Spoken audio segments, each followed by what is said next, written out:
So yeah, no, an interesting story. We get a phone call as it relates to athletic field lighting. It was on a weekend, and one of the athletic directors of one of the big Power 5 conference schools calls us and says, "Hey, I've got a light pole, and it's waving like 15 or 20 feet back and forth, and the stadium is full of people." And we're in the bottom of the 6th inning, and it's College World Series regional playoffs. Do I need to evacuate the whole stadium? That's a scary phone call to get. Absolutely. And I'm sure that athletic director was under severe pressure, where you've got thousands of people sitting under this, a big athletic field lighting pole, 10 or 15,000 pound structure sitting above them, waving back and forth 10 or 15 feet. Kind of tongue in cheek, the question was, well, are you winning or losing? And we'll decide if you should call the game.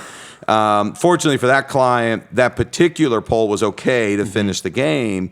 But lo and behold, they had other issues on their infrastructure, and had a lot of weld cracking, wind-induced vibration issues related to these structures, and a lot of original installation problems. And we see that quite a bit as well.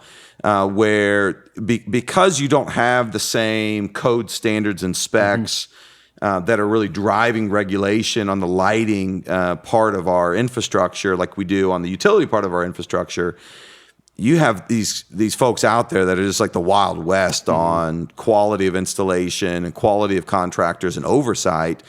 And so it's not uncommon that we'll see brand new stuff that is in really bad shape because a contractor sets an anchor bolt cage wrong and decides the solution is take a cutting torch and cut half the base plate off. We've got a lot of engineers in our business. When they see those photos, we have actually a hall of shame. Yep. And it's somewhat funny, but on the other hand, it's really alarming. Luckily, we're catching this stuff and we're helping the clients resolve it. But where you have someone that's cut half a base plate off. And the engineer's like, well, that half mattered when I designed it. Absolutely. And we see that quite often where it's really just an error of knowledge. The contractor didn't know. He's my job is to install this thing. Yeah.